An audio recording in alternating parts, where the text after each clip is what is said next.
I'm Jasmin Brand, and I love education. I've loved it ever since I was 4 when I begged my dad to start school early. While you guys were out shopping for school clothes, I was actually shopping for pencils and calculators. I was and still am that big nerd. I also love social media. I tweet, I retweet, I blog, I post, I mingle, I sprout, I link, I mash, I poke, I flick. Pretty much anything, I'm doing it right now.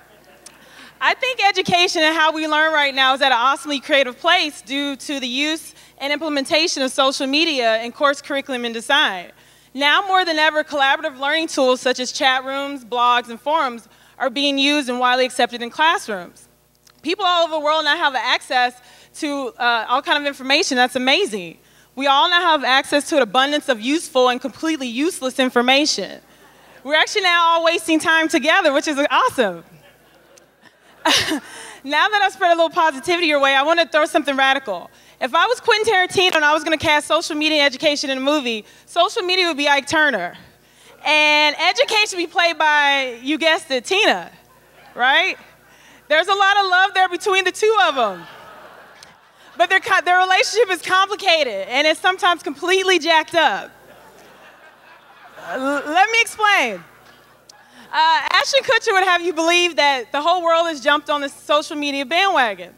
I wouldn't necessarily disagree with that. My mom's going to love this part, but my mom actually is a Twitter snob.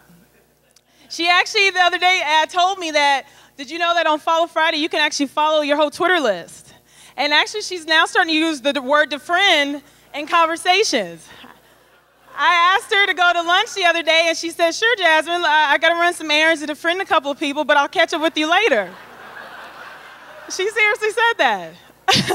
In the education world, you have a group of educators and trainers that are part of Team Social Media.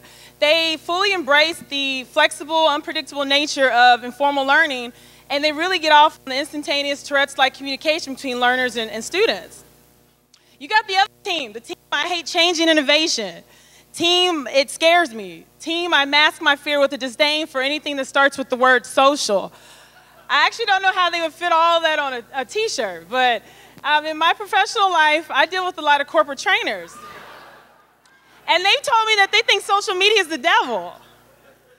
Okay, they actually haven't used the word devil, but they do believe that social media is ruining the traditional classroom structure that you and I actually are all familiar with. You know, the one where the teacher is the bearer of all information, the source of all intellectual power.